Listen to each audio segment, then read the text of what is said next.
We're outside today because the weather right now is perfect for cold crashing and conditioning my beer outside. Nighttime temperatures are about 30, daytime highs 38. So I just disconnect the glycol lines from the coil, roll it on outside, and let it do its thing out here.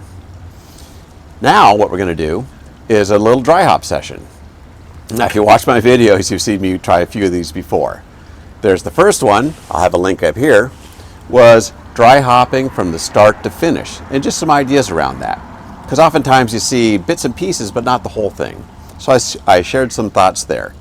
The next one, right here, was around the notion of the CO2 rumble, or I called it the CO2 burp, where you're essentially trying to get that hop back up in suspension instead of just letting it all sink down to the bottom in a relatively short amount of time. I mean, we're talking a few hours.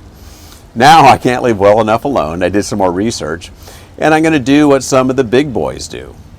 I saw a panel where they talked about their dry hopping processes, and typically what they'll do is add the hops, and then with a pump, turn the tank over a couple times. The whole notion, just like the hop rumble with the CO2, is to keep that hop back up in suspension. So I'll show you my setup on how I'm going to do that. It's my first time trying it. I've seen other conversations of guys doing the same thing with good results. So hey, we're going to give it a shot. So let me grab the camera and I'll explain the setup.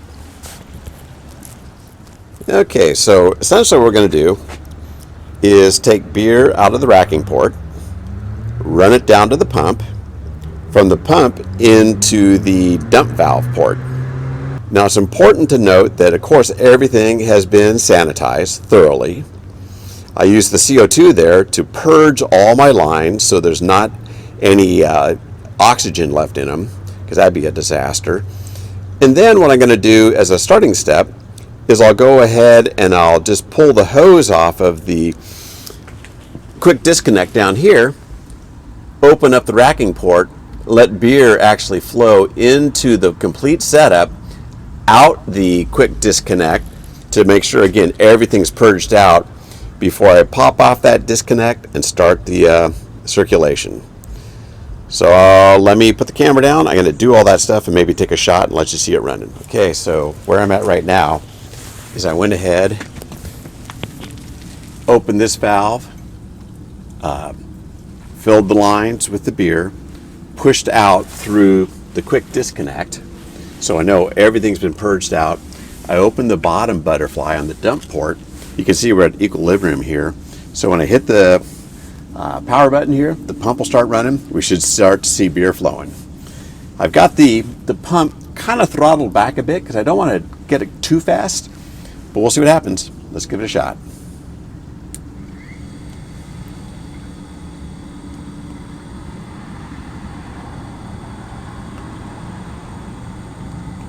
You can see the beer moving through. Actually looking pretty good. Maybe I'll open the valve just a bit more. There you go. So all we're doing now is just turning over the tank. I'll let it run for a bit until I feel that it's cycled through at least one full time. Then I'll turn it off, and I'll probably repeat this step tonight.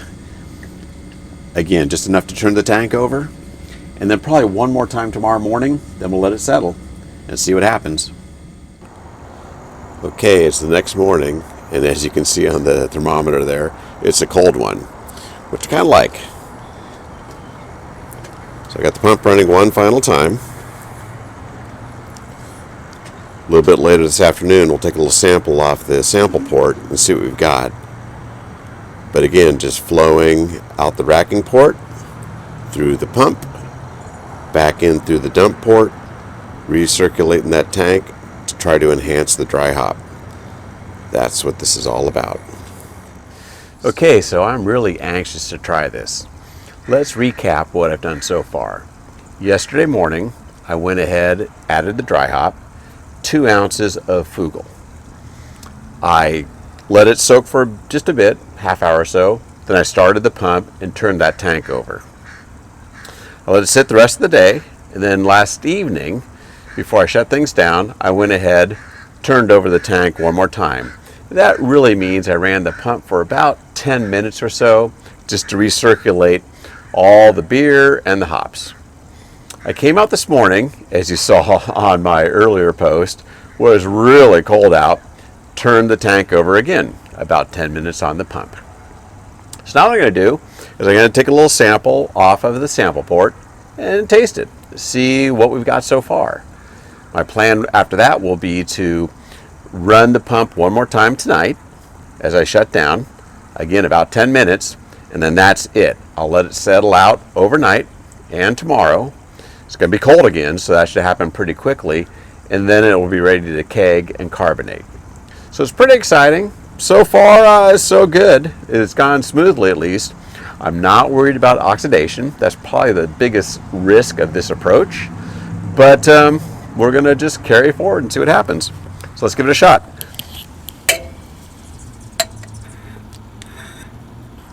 So we have so far, that was the other thing I was curious about, is how much churning is it going to do? Because keep in mind, there's still some yeast in there as well as the hops. No way around that, but let's just smell. And I like the Fugel because it's very pungent. You'll know if it's there or not.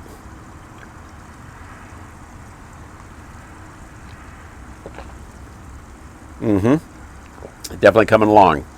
Has much more of that earthiness, that pungent resin type of flavors that I think Fugel offers.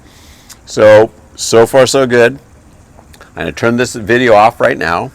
Go ahead and let this sit. Like I say, turn it over overnight again, and then we'll be ready for the kegging, carbonation, and final test.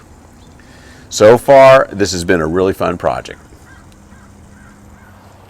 Okay, so I think it's time to start talking about the results. But first, a little sidebar. I just got back from my favorite store, John's Homebrew Supply, right here in Puyallup, Washington.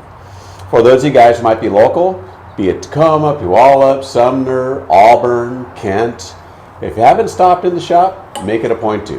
Probably won't find a nicer shop anywhere, and I guarantee you won't find a nicer person than John to work with. So back to the beer. I gotta say, the results are good. I'm very pleased with it. It tastes really good. I got the presence of the dry hop that I wanted. Now the big question is gonna be, what happens in a week, maybe 2 weeks? Are some of the flaws gonna start to show up with a little bit of time? In particular, oxidation. That's the big one we're gonna watch out for. Personally, I don't think it's going to because I was so diligent in my process. So for now, it's pretty good.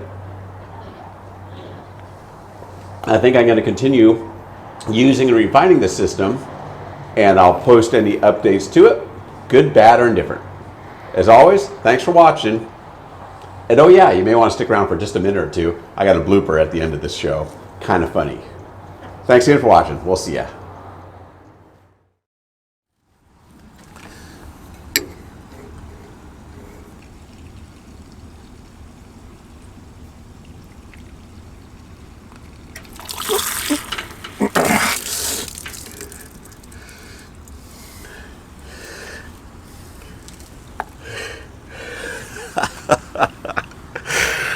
Oh my gosh.